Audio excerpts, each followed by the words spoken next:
मुजफ्फरपुर जिले के मोतीपुर थाना क्षेत्र में गत वर्ष 15 नवंबर को हुई 7 व्यक्तियों की दर्दनाक मौत के मामले में अदालत ने सख्त रुख अपनाया है।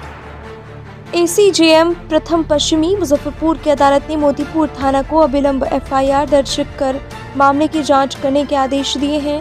कोर्ट ने इसे अत्यंत गंभीर मामला मानते हुए पुलिस की भूमिका पर भी सवाल उठाए।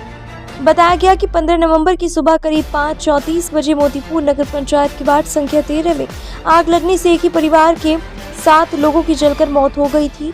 घटना की सूचना पर पुलिस मौके पर पहुंची, शवों को कब्जे में लेकर एसकेएमसीएच भेजा, जहां पोस्टमार्टम कराया गया तथा घायलों का इलाज हुआ। इसके बावजूद अब तक एफआईआर दर्ज नहीं की गई। शो के प्रायोजक है मां भवानी डेकोर प्राइवेट लिमिटेड, मतलब a complete floor solution, new 0 mile Dadar road Muzaffarpur. Motipur थाना क्षेत्राधिकार में 7 व्यक्तियों की आग लगने से मौत हो गई थी। इस मामले में परिजन के द्वारा लगातार प्राथमिकी दर्ज करने हेतु आवेदन पत्र दिया जा रहा था, लेकिन आज तक मोतीपुर थाना के द्वारा प्राथमिकी दर्ज नहीं की गई। इस संबंध में जिले के तमाम वरीय अधिकारियों सहित विभिन्न कार्यालयों को परिजन के द्वारा पत्राचार किया गया, इसके बावजूद भी प्राथमिकी दर्ज नहीं की गई। उसके बाद में परिजन श्री मनोज कुमार गुप्ता के द्वारा मेरे माध्यम से अदालत में अर्जी दाखिल की गई, जिस अर्जी पर आज सुनवाई हुई है। माननीय विद्वान न्यायालय ने इस बात को माना कि पुलिस के द्वारा काफ़ी इसमें नेग्लिजेंसी बरती गई है। उसके बाद में माननीय विद्वान न्यायालय ने इस पूरे मामले को गंभीरतापूर्वक लेते हुए मोतीपुर थाना को इमीडिएट प्राथमिकी दर्ज कर अनुसंधान करने का आदेश दिया है। और सबसे बड़ी बात इस मामले में यह था कि 7 लोगों की मौत जो हुई तो 7 लोग अलग अलग कमरे में सोए हुए थे और वे लोग जिस बेड पर सोए हुए थे सिर्फ उसी जगह पर आग लगा हुआ था, ऐसा परिजन का कहना है। और उसके रिगार्डिंग में अगर फेयर इंक्वायरी होती है तब मामला का खुलासा होगा कि क्या बात है।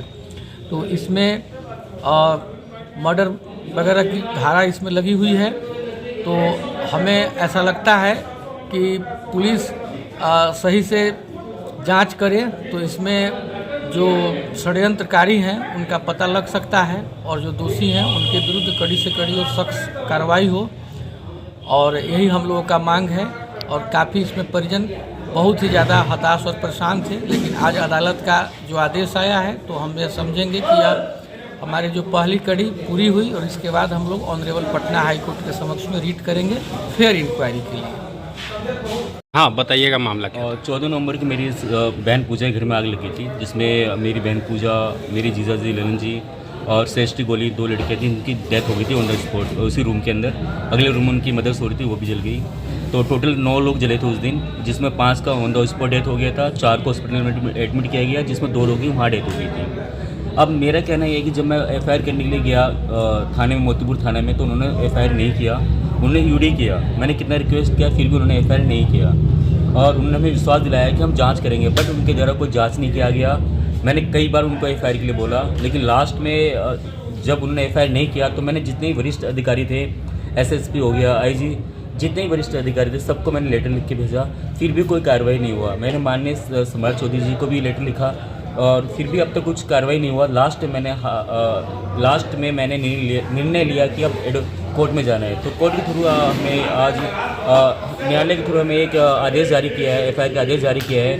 तो हमें लगता है कि हमने एक फर्स्ट स्टेज जीत लिया है और आगे इसको बहुत आगे कार्रवाई करनी है। मैं चाहता हूं कि पुलिस इस पर एक सही तरीके से काम करे या एक अच्छे जो कुशल टीम है उनको गठित किया जाए, उनके द्वारा जांच कराया जाए। हम चाहते हैं इस पर इन्वेस्टिगेशन हो, अगर कोई गुनहगार है तो उनको सज़ा मिले। बस यही हमारी रिक्वेस्ट है पुलिस से भी और न्यायालय से भी। क्या परिचय हुआ? मेरा नाम मनोज कुमार गुप्ता है और जिस घर में आग लगी थी वो मेरी सिस्टर थी।